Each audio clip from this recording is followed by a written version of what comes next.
আজিজ মাস্টারের অনিদ্রা রোগ আছে। অনেক রাত পর্যন্ত তাকে জেগে থাকতে হয় বলেই অনেক বেলা পর্যন্ত ঘুমাতে হয়। আজ তাকে ভোরের আলো ফোটার আগেই জাগতে হলো। কারণ স্কুলের দপ্তরি ও দারোয়ান রাসমোহন প্রচণ্ড শব্দে দরজায় ধাক্কা দিচ্ছে, যেন ভূমিকম্প হচ্ছে। এক্ষুনি আজিজ মাস্টারকে ঘর থেকে বের করতে হবে। বন্ধ দরজার ওপাশ থেকে আজিজ মাস্টার কথা বলল, এই রাসমোহন, কি ব্যাপার? মিলিটারি, গ্রামে মিলিটারি আসছে স্কুল ঘরে। কি বলছিস রাসমোহন? আপনারে স্যার ডাকে। আজিজ মাস্টার দরজা খুলে দেখল রাসমোহনের থুতনি বেয়ে ঘাম ঝরছে, গায়ের ফতুয়াটাও ঘামে ভেজা। স্কুল থেকে দৌড়ে এসেছে বোধহয়। শব্দ করে শ্বাস টানছে। রাসমোহন আবার বলল, মিলিটারি আপনারে ডাকে স্যার। আজিজ মাস্টার রাসমোহনের কথা মোটেও বিশ্বাস করল না। সময়টা খারাপ। খাঁকি পোশাকের একজন পিয়ন দেখলেও সবাই ভাবে পাঞ্জাবি মিলিটারি। রাসমোহনের রজ্জুতে সর্পভ্রম হয়েছে। থানাওয়ালারা কেউ এসেছে কেন্দুয়া থেকে, খুব সম্ভব চিত্রাবুড়ির ছেলের ব্যাপারে। মার্ডার কেসে পুলিশের খুব উৎসাহ, দল বেঁধে চলে আসে। নগদ বিদায়ের ব্যবস্থা আছে। এখানেও তাই হয়েছে। আজিজ মাস্টার অনেকখানি সময় নিয়ে হাত মুখ ধুলো। তার মাথায় চুল নেই, তবু যত্ন করে চুল আছড়ালো। পরিষ্কার একটা পাঞ্জাবি গায়ে দিয়ে রাস্তায় বেরোলো। অর্ধেক পথ আসার পর তার মনে পড়ল চাবি ফেলে এসেছে। আবার ফিরে গেল চাবি আনতে। বাড়ি ফিরবার পথে সত্যি সত্যি বুঝল গ্রামে মিলিটারি এসেছে। মতি মিয়ার সঙ্গে তার দেখা হলো, রতন মাঝির সঙ্গে দেখা হলো। বাড়ি ঢুকবার মুখে জয়নাল মিয়াকেও ছাতা মাথায় দিয়ে আসতে দেখা গেল। রাসমোহন এদের প্রত্যেককে একবার একবার করে তার অভিজ্ঞতার কথা বলল। রাসমোহনের বর্ণনা মতে সে স্কুল ঘরের বারান্দায় ঘুমাচ্ছিল। তখনও চারদিকে অন্ধকার। কে যেন তার পায়ে একটা ঝাঁকুনি দিয়ে মুখে টর্চের আলো ফেলল। সে উঠে বসে দেখে স্কুলে মিলিটারি গিজগিজ করছে। জয়নাল মিয়া নিচু গলায় বলল, আন্দাজ কতজন হইব? 400-500 কম না। কও কি তুমি? বেশিও হইতে পারে। সবটি মস্ত জোয়ান। জোয়ান তো হইবই, মিলিটারি দুবলা পাতলা হয় নাকি? হাতে অস্ত্রপাতি আছে? জয়নাল মিয়া বিরক্ত মুখে বলল, অস্ত্রপাতি তো থাকবই। এরা কি বিয়া করতে আইছে? আজিজ মাস্টার গম্ভীর গলায় বলল। তারপর কি হয়েছে রাসমোহন? তারা আমার নাম জিগাইল। আজিজ মাস্টার বলল, কোন ভাষায়? উর্দু না ইংরেজি? বাংলায়। পরিষ্কার জিগাইল, তোমার নাম কি? তুমি কে? কি করো? তা কিভাবে হয়? এরা তো বাংলা জানে না। আমি স্যার পরিষ্কার শুনলাম, নিজের কানে শুনলাম। তারপর বলো, তারপর কি হলো? আমি কইলাম, আমার নাম রাসমোহন, আমি স্কুলের দপ্তরি। তখন তারা কইল, হেডমাস্টাররে ডাইক্কা আনো। বাংলায় বলল, জি স্যার। আরে কি যে বলে পাগল ছাগলের মতো। এরা বাংলা জানে নাকি? কি শুনতে কি শুনেছ? আজিজ একটা সিগারেট ধরাতে গিয়ে লক্ষ্য করল তার হাত কাঁপছে এবং প্রস্রাবের বেগ হচ্ছে। খুব খারাপ লক্ষণ। এক্ষুনি হাঁপানির টান শুরু হবে। অতিরিক্ত উত্তেজনায় তার হাঁপানির টান ওঠে। এখন সিগারেট খাওয়াটা ঠিক হবে না জেনেও আজিজ মাস্টার লম্বা লম্বা টান দিতে শুরু করলো। সে সাধারণত জয়নাল মিয়ার সামনে সিগারেট খায় না। জয়নাল মিয়া গম্ভীর গলায় বলল, তুমি যাও মাস্টার, বিষয়টা কি জাইগনা আসো। আমি আমি কি জন্যে যাব? আরে ডাকতাছে তোমারে। তুমি যাইবা না তো যাইবোটাকে? আজিজ মাস্টারের সত্যি সত্যি হাঁপানির টান উঠে গেল। সিগারেট ফেলে দিয়ে সে লম্বা লম্বা শ্বাস নিতে শুরু করলো। জয়নাল মিয়া গম্ভীর গলায় বলল, এরা এইখানে থাকবার জন্য আসে নাই, বুঝলা? যাইতাছে অন্য কোনোখানে। ভয়ের কিছু নাই। একটা পাকিস্তানি পতাকা হাতে নিয়ে যাও। একটা পতাকা আছে না, বাঁশের আগায় বাঁধো। আমি একলা যাব? বলেন কি? একসঙ্গে বেশি মানুষ যাওয়া ঠিক না। ঠিক বেঠিক যাই হোক, আমি একা যাব না। এইরকম করতাছো কেন মাস্টার? এরা বাঘও না, ভাল্লুকও না। একা যাব না। আপনারা চলেন আমার সাথে। সকাল প্রায় 7টার দিকে 6 জনের একটি ছোট্ট দলকে একটি পাকিস্তানি ফ্ল্যাগ হাতে নিয়ে স্কুল ঘরের দিকে আগাতে দেখা গেল। রোগা আজিজ মাস্টার দলটির নেতৃত্ব দিচ্ছে। সে স্কুল ঘরের কাছাকাছি এসে গলা ফাটিয়ে চিৎকার করল, পাকিস্তান! দলের অন্য সবাই আকাশ বাতাস কাঁপিয়ে বলল, জিন্দাবাদ! কায়েদে আজম জিন্দাবাদ! লিয়াকত আলী খান জিন্দাবাদ! মহাকবি ইকবাল জিন্দাবাদ! রোদ উঠে গেছে। বৈশাখ মাস। অল্প সময়ে রোদ ঝাঝালো হয়ে ওঠে। ছোট্ট দলটি, যার নেতৃত্ব দিচ্ছে আজিজ মাস্টার, রোদে দাঁড়িয়ে ঘামছে। তাদের মুখ রক্তশূন্য। তারা বুকের মাঝে এক ধরনের কাঁপুনি অনুভব করছে। রাস্তার ওপাশে 4-5টা জারুল গাছ। গাছের নিচে গেলে ছায়া পাওয়া যায়, কিন্তু সেখানে যাওয়া ঠিক হবে কিনা আজিজ মাস্টার বুঝতে পারছে না। তারা জড়াজড়ি হয়ে দাঁড়িয়ে থেকে ধ্বনি দেয়, আর চোখে মিলিটারিদের দিকে তাকায়। সরাসরি তাকাতে সাহসে কুলায় না। সমস্ত বারান্দা জুড়ে মিলিটারিরা ছড়িয়ে ছিটিয়ে আছে। কেউ বসে আছে, কেউ মাথার নিচে হ্যাভারস্যাক দিয়ে ঘুমের মতো পড়ে আছে। পাকিস্তান জিন্দাবাদ ধ্বনি দিয়ে এগিয়ে আসা দলটির প্রতি তাদের কোনো উৎসাহ দেখা গেল না। তাদের দৃষ্টি সন্ন্যাসীদের মতো নির্লিপ্ত, যেন জগতের কোনো কিছুতেই তাদের কিছু আসে যায় না। পাকিস্তানের ফ্ল্যাগটি মতি মিয়ার হাতে। সে হাত উঁচু করে ফ্ল্যাগটি দোলাচ্ছিল। হাত ব্যথা হয়ে গেছে, কিন্তু নামাবার সাহস হচ্ছে না। আজিজ মাস্টার খুক খুক করে কয়েকবার কাশল। সেই শব্দে বারান্দায় বসা কয়েকজন তাকালো তার দিকে। আজিজ মাস্টার প্রাণপণে কাশি চাপতে চেষ্টা করলো। সময়টা খারাপ। এরকম সময়ে কাউকে অযথা বিরক্ত করা ঠিক না, কিন্তু ক্রমাগত কাশি উঠছে। আজিজ মাস্টার লক্ষ্য করল, উঠোনে চেয়ার পেতে যে অফিসারটি বসে আছেন তিনি একদৃষ্টিতে তাকিয়ে আছেন তার দিকে। অত্যন্ত রূপবান একজন মানুষ। মিলিটারি পোশাকেও তাকে রাজপুত্রের মতো লাগছে। এর চোখে মুখে কোনো ক্লান্তি নেই, তবে বসে থাকার ভঙ্গিটি শ্রান্তির ভঙ্গি। তিনি তার সামনের টেবিলে পা তুলে দিয়েছেন। পায়ে খয়েরি রঙের মোজা। মানুষটি প্রকাণ্ড, তবে সেই তুলনায় পায়ের পাতা দুটি ছোট। তার কাছাকাছি যে রোগা লোকটি দাঁড়িয়ে আছে তাকে দেখতে বাঙালির মতো লাগছে। তার গায়ে চকচকে নীল রঙের একটা শার্ট।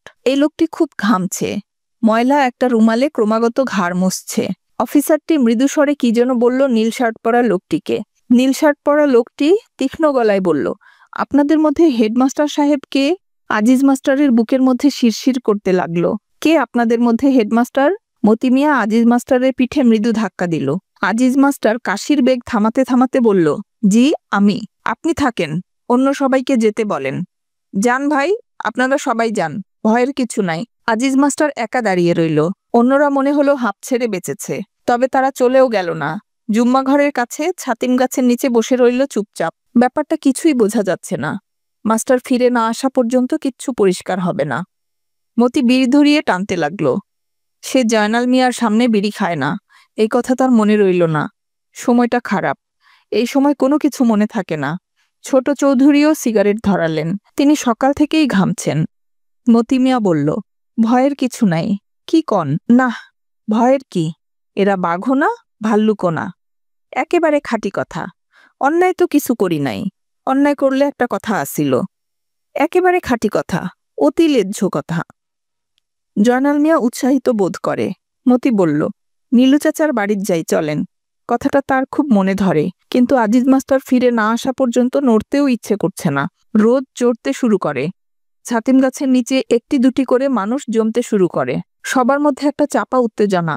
ঝাঁ ঝাঁ করছে রোদ। উত্তরবঙ্গে বোরো ধান পেকে আছে, কাটতে হবে। কিছু কিছু জমিতে পাট দেওয়া হয়েছে। ক্ষেত নিড়ানির সময় এখন। দক্ষিণবঙ্গে আউশ বোনা হবে, কিন্তু আজ মনে হয় এ গ্রামের কেউ কোথাও যাবে না। আজকের দিনটা চাপা উত্তেজনা নিয়ে সবাই অপেক্ষা করবে। এ গ্রামে বহুদিন এরকম ঘটনা ঘটেনি। বদিকে দেখা গেল ফর্সা জামা গায়ে দিয়ে হনহন করে আসছে, তার বগলে ছাতা। ছাতিম গাছের নিচে একসঙ্গে এতগুলো মানুষ দেখে হকচকিয়ে গেল। বিষয় কি? মতি মিয়া ঠান্ডা গলায় বলল, জানো না কিছু? কি জানুম? আরে মুসিবত, জানলই টানাটানি, আর কিছুই জানো না? বদি চিন্তিত ভঙ্গিতে তাকায়, কিছু বুঝতে পারে না। জয়নাল মিয়া ঠান্ডা গলায় বলে, গ্রামে মিলিটারি আইছে। এইটা কি কন? এইখানে মিলিটারি আইব কেন? স্কুল ঘরে গিয়া নিজের চোখে দেখো, আজিজ মাস্টার রে রাইখা দিছে। আজ মধুবনে গিয়া কাম নাই, বাড়ির যাও। বদি রাস্তার ওপর বসে পড়ে, ফিসফিস করে বলে, কি সর্বনাশ। জয়নাল মিয়া বিরক্ত হয়ে বলে, সর্বনাশের কি আছে? আমরা কি করলাম? আমরা কিছু করছি? কিছু করছি আমরা? বদি মুখ লম্বা করে বসে থাকে। এক সময় মৃদু স্বরে বলে, মুসলমানের জন্য ভয়ের কিছু নাই। এরা মুসলমানদের খুব খাতির করে, তবে পাক্কা মুসলমান হওয়া লাগে। চায়ের কলমা জিজ্ঞেস করে। সবাই মুখ চাওয়াচই করে। চার কলমা কারো জানা নেই। বদি উৎসাহিত হয়ে বলে, সুন্নত হইছে কিনা এইটাও দেখে, কাপড় খুইল্লা দেখে। তুমি জানলা কেমনে? নন্দাইল রোডে হুনছি। সুন্নত না থাকলেই দুম, গুল্লি। কও কি তুমি? মিলিটারি মানুষ, রাগ বেশি, আমরার মতো না। রাগ উঠলেই দুম। বদি একটা বিড়ি ধরিয়ে দ্রুত টানতে থাকে। তার মধুবনে যাওয়া অত্যন্ত দরকার। কে জানে, হয়তো মধুবনেও মিলিটারি এসে দোকানপাট জ্বালিয়ে দিয়েছে। সে উঠে দাঁড়ালো। মতি মিয়া বলল, যাও কই? বদি তার উত্তর না দিয়ে উল্টো দিকে হাঁটা শুরু করলো। স্কুল ঘরকে পাশ কাটিয়ে যেতে হবে। হাঁটতে হবে অনেক পথ। কড়া রোদ উঠেছে। আকাশে মেঘের লেশমাত্র নেই, চারিদিকে ঝাঁঝা করছে রোদ, বদি হনহন করে ছুটছে। রোগা নীল টি শার্ট পরা লোকটি বাঙালি। সে আজিজ মাস্টারের দিকে তাকিয়ে শুকনো গলায় বলল, ইনি মেজর এজাজ আহমেদ, ইনারে সালাম দেন। আজিজ মাস্টার যন্ত্রের মতো বলল, সালাম আলাইকুম। মেজর এজাজ পরিষ্কার বাংলায় বললেন, আপনার নাম কি? জি, আমার নাম Azizur Rahman Mallick. Say it again. Aziz master নীল শার্ট পরা লোকটির দিকে তাকালো। সে ঠান্ডা গলায় বলল, নামটা আরেকবার বলেন, স্পষ্ট করে বলেন, গলায় জোর নাই। আজিজ মাস্টার বলল, আজিজুর রহমান মল্লিক। আপনি বসুন। কোথায় বসতে বলছে? বসার দ্বিতীয় কোনো চেয়ার নেই। মাটিতে বসতে বলছে নাকি? আজিজ মাস্টারের গলা শুকিয়ে গেল। রোগা লোকটি স্কুলঘর থেকে একটি চেয়ার নিয়ে এলো। ঠান্ডা গলায় বলল, বসেন। স্যার বসতে বলেছেন, বসেন। আজিজ মাস্টার সংকুচিত ভঙ্গিতে বসল। মেজর সাহেব দীর্ঘ সময় কোনো কথাবার্তা বললেন না। সরু চোখে তাকিয়ে রইলেন আজিজ মাস্টারের দিকে। আজিজ মাস্টার কাপা গলায় বলল, স্যার ভালো আছেন? রোগা লোকটি বলল, শুনেন ভাই, আগ বাড়িয়ে কিছু বলতে যাবেন না। যা জিজ্ঞেস করবে শুধু তার জবাব দিবেন। ইনি লোক ভালো, ভয়ের কিছু নাই। স্যার বাংলা বলতে পারেন না, কিন্তু ভালো বোঝেন। জি আচ্ছা, আপনার ভয়ের কিছু নাই, আরাম করে বসেন। আজিজ মাস্টার আরাম করে বসার একটা ভঙ্গি করল। মেজর সাহেব একটা সিগারেট ধরালেন। প্যাকেটটি বাড়িয়ে দিলেন আজিজ মাস্টারের দিকে। আজিজ মাস্টার ফ্যাল করে তাকালো। রোগা লোকটি বলল, স্যার দিচ্ছেন যখন নেন। বললাম না ইনি লোক ভালো। আজিজ মাস্টার একটা সিগারেট নিল। কি আশ্চর্য, মেজর সাহেব নিজে সিগারেটটি ধরিয়ে দিলেন। আজিজ মাস্টার তার ভদ্রতায় মুগ্ধ হয়ে গেল। পরবর্তী সময়ে তাদের মধ্যে নিম্নলিখিত কথাবার্তা হলো। মেজর সাহেব প্রশ্ন করলেন ইংরেজিতে, আজিজ মাস্টার জবাব দিল বাংলায়। কিছু প্রশ্ন আজিজ মাস্টার বুঝতে পারল না। নীল শার্ট পরা লোকটি সুন্দর করে বুঝিয়ে দিল। তোমার নাম আজিজুর রহমান মল্লিক? জি স্যার। মল্লিক মানে কি? জানি না স্যার। এই গ্রামে কতজন মানুষ? জানি না স্যার। কতজন হিন্দু আছে? জানি না স্যার। তুমি দেখি কিছুই জানো না। স্যার আমি বিদেশি মানুষ। বিদেশি মানুষ মানে? তুমি পাকিস্তানি না? জি স্যার। তাহলে তুমি বিদেশি হলে কিভাবে? মেজর সাহেব চোখ বন্ধ করে জবাবের প্রতীক্ষা করতে লাগলেন। আজিজ মাস্টারের মাথায় কোনো জবাব এলো না। তুমি ইকবাল জিন্দাবাদ বলছিলে। ইকবাল কে? কবি স্যার, বড় কবি, মহাকবি। তুমি তার কবিতা পড়েছ? জি না স্যার। পড়ো নাই? চীন ও আরব হামারা, সারা জাহাঁ হ্যায় হামারা। জি না স্যার। মেজর সাহেব আরেকটি সিগারেট ধরালেন। কিছুক্ষণ বিশ্রাম নিলেন। আজিজ মাস্টার লক্ষ্য করল লোকটিকে দূর থেকে যত অল্প বয়স্ক মনে হচ্ছিল, আসলে তার বয়স তত অল্প নয়। চোখের নিচে কালি, কপালের চামড়ায় সূক্ষ্ম ভাঁজ। বয়স কত হতে পারে? 35-এর কম নয়। আজিজ মাস্টারের বয়স 38। এই লোকটি তার চেয়ে 3 বছরের ছোট। অথচ এই লোকটির সামনে নিজেকে কেমন কেচোর মতো লাগছে। মেজর সাহেব নড়ে চড়ে বসলেন। পা থেকে মোজাজোড়া টেনে খুলে ফেললেন। আবার প্রশ্ন উত্তর শুরু হলো। এ গ্রামে কোনো দুষ্ট লোক আছে? জি না স্যার। মুক্তিবাহিনী আছে? জি না স্যার। তুমি ঠিক জানো? জি স্যার। এই গ্রামের সবাইকে আমি চিনি। তোমার ধারণা এই গ্রামে মুক্তিবাহিনী নেই? জি না। মেজর সাহেব মৃদু হাসলেন। কেন হাসলেন কে জানে। তিনি কি বিশ্বাস করছেন না? আজিজ মাস্টার আবার বললেন, মুক্তিবাহিনী নাই স্যার। শেখ মুজিবের লোকজন আছে? জি না স্যার। তুমি জি না স্যার ছাড়া অন্য কিছু বলছো না কেন? তুমি কি ভয় পাচ্ছ? ভয় পাচ্ছ তুমি? জি না স্যার। গুড, ভয় পাওয়ার কিছু নেই। আমার দিকে ভালো করে তাকাও। তাকাও ভালো করে। আজিজ মাস্টার তাকালো। মেজর সাহেবের চোখ দুটি তার কাছে একটু নীলচে মনে হলো। বিড়াল চোখও নাকি? আমাকে দেখে কি মনে হয় আমি খারাপ লোক? জি না স্যার। কফি খাবে? আজিজ মাস্টার চোখ তুলে তাকালো। রোগা লোকটি বলল, খেতে চাইলে বলেন খাবো। আমার দিকে তাকান কেন? অভ্যাস না থাকলে বলেন খাবো না। ব্যাস, বারবার আমার দিকে তাকাবেন না। কি কফি খাবে? জি না স্যার। না কেন? খাও, কফি তৈরি হচ্ছে। তুমি কি কফির সঙ্গে ক্রিম খাও? আজিজ মাস্টার না বুঝেই মাথা নাড়ল। কফি এসে পড়ল কিছুক্ষণের মধ্যে। অতি বিস্বাদ জিনিস। আজিজ মাস্টার চুকচুক করে কফি খেতে লাগলো। কাপ নামিয়ে রাখার সাহস হলো না। বুঝলে আজিজ, পাকিস্তানি মিলিটারির নামে আজগুবি সব গল্প ছড়ানো হচ্ছে। আমরা নাকি কোথায় কুড়াল দিয়ে কুপিয়ে কুপিয়ে 2টি মুক্তিবাহিনীর ছেলেকে মেরেছি। গল্পটা তোমার বিশ্বাস হয়? আজিজ মাস্টার জবাব দিল না। মেজর সাহেব অনেকটা সময় নিয়ে সিগারেট ধরালেন। তারপর ঠান্ডা গলায় বললেন, আমরা কাঠুরে হলে সেটা করতাম, কিন্তু আমরা কাঠুরে নই। আমরা সৈনিক। আমরা গুলি করে মারব, ঠিক না? জি স্যার। হিন্দুস্তান বেতারে এসব প্রচার চালাচ্ছে এবং অনেকেই এসব শুনছে, ঠিক না? বলো ঠিক বলছি কি না? জি স্যার ঠিক। আজিজ মাস্টারের গলায় কফি আটকে গেল। তার রেডিও আছে এবং সে স্বাধীন বাংলা বেতার শোনে। কি আছে? জি স্যার। কিন্তু তুমি নিশ্চয়ই শোনো না? মাঝে মাঝে শুনি স্যার। শুনলেও নিশ্চয়ই বিশ্বাস করো না, ঠিক না? মাঝে মাঝে বিশ্বাস হয়। আজিজ? জি স্যার। তুমি একজন সৎ লোক। অন্য কেউ হলে বলতো বিশ্বাস হয় না। আমার মনে হয় তুমি মিথ্যা একেবারেই বলতে পারো না। আচ্ছা এখন বলো, আর কার ট্রানজিস্টার আছে? নীলু সেনের আছে, জয়নাল মিয়ার আছে। ওরা কেমন লোক? ভালো লোক স্যার, নির্বিরোধী মানুষ। এই গ্রামে খারাপ মানুষ কেউ নেই, তাই নাকি? জি স্যার। ঠিক আছে, তুমি যাও, ভয়ের কিছু নাই। আজিজ মাস্টার উঠে দাঁড়ালো। তার মনে হলো মেজর সাহেব একজন বিশিষ্ট ভদ্রলোক। সালাম আলাইকুম স্যার। ওয়ালাইকুম আসসালাম। আজিজ মাস্টারের কেন যেন মনে হলো এক্ষুনি তাকে আবার ডাকা হবে। সে এগোতে লাগলো খুব সাবধানে, কিন্তু কেউ তাকে ডাকলো না। প্রায় ৩০ গজের মতো যাওয়ার পর সে ভয়ে ভয়ে একবার পেছনে তাকালো। মেজর সাহেব তীক্ষ্ণ দৃষ্টিতে তাকিয়ে আছেন। তার সঙ্গের রোগা লোকটিও চিন্তিত মুখে তার দিকে তাকিয়ে আছে। আজিজ মাস্টারের বুক ধক করে উঠল। কেন উঠল কে জানে। একবার পেছন ফিরে আবার মুখ ফিরিয়ে চলে যাওয়া যায় না। আজিজ মাস্টার দ্বিতীয়বার বলল, সালাম আলাইকুম। মেজর সাহেব তখন তাকে হাত ইশারা করে ডাকলেন। নীল শার্ট পরা লোকটি বলল, এই যে মাস্টার সাহেব, এদিকে আসেন ভাই, স্যার ডাকেন। আজিজ মাস্টার ফিরে এলো। মেজর সাহেব হাসি মুখে বললেন, শুনলাম তুমি কবিতা লেখো। আজিজ মাস্টার বেকুবের মতো তাকালো। সে কিছুই বুঝতে পারছে না। এখনকার মসজিদের যে ইমাম আছে তার কাছে শুনলাম, তার সঙ্গে আমার কথা হয়েছে। তুমি কি সত্যি কবিতা লেখো? জি স্যার। বেশ, একটা কবিতা শোনাও। কবিতা আমি পছন্দ করি, শোনাও একটা কবিতা। আজিজ মাস্টার তাকালো নীল শার্ট পরা লোকটির দিকে। সে শুকনো গলায় বলল, স্যার শোনাতে বলছে, শোনান। চেয়ারে বসেন, বসে শোনান, ভয়ের কিছু নাই। আজিজ মাস্টার হতভম্ব হয়ে তাকিয়ে রইল। মেজর সাহেব বললেন, বলো বলো, সময় নষ্ট করার কোনো মানে হয় না। লেটেস্ট কবিতাটি বলো। আজিজ মাস্টার যন্ত্রের মতো 4 লাইন বলে গেল। আজি এ নিশীথে তোমারে পড়িছে মনে, হৃদয়ে যাতনা উঠিছে জাগিয়া ক্ষণে ক্ষণে। তুমি সুন্দর, চেয়ে থাকি তাই কল্পলোকের চোখে, ভালোবাসা ছাড়া নাই কিছু আর মোর মরুময় বুকে। নীল শার্ট সেটি অনুবাদ করে দিল। মেজর সাহেব বললেন, এটিই তোমার লেটেস্ট? জি স্যার। ভালো হয়েছে, বেশ ভালো। তা মেয়েটি কে? জি স্যার। কবিতার মেয়েটি কে? ওর নাম কি? মালা। মেয়েটি এখানেই থাকে? আজিজ মাস্টার কপালের ঘাম মুছল। শুকনো গলায় বলল, এইখানেই থাকে। তোমার স্ত্রী নাকি? জি না স্যার, আমি বিয়ে করিনি। এই মেয়েটিকে বিয়ে করতে চাও?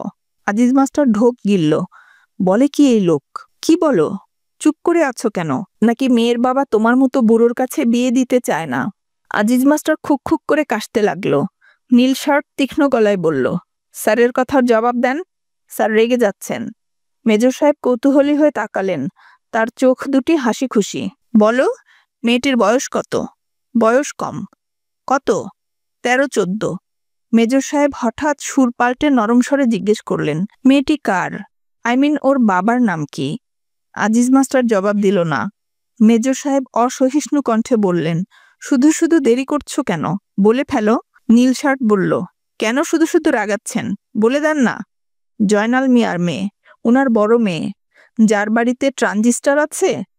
আজিজ মাস্টার বেশ অবাক হলো।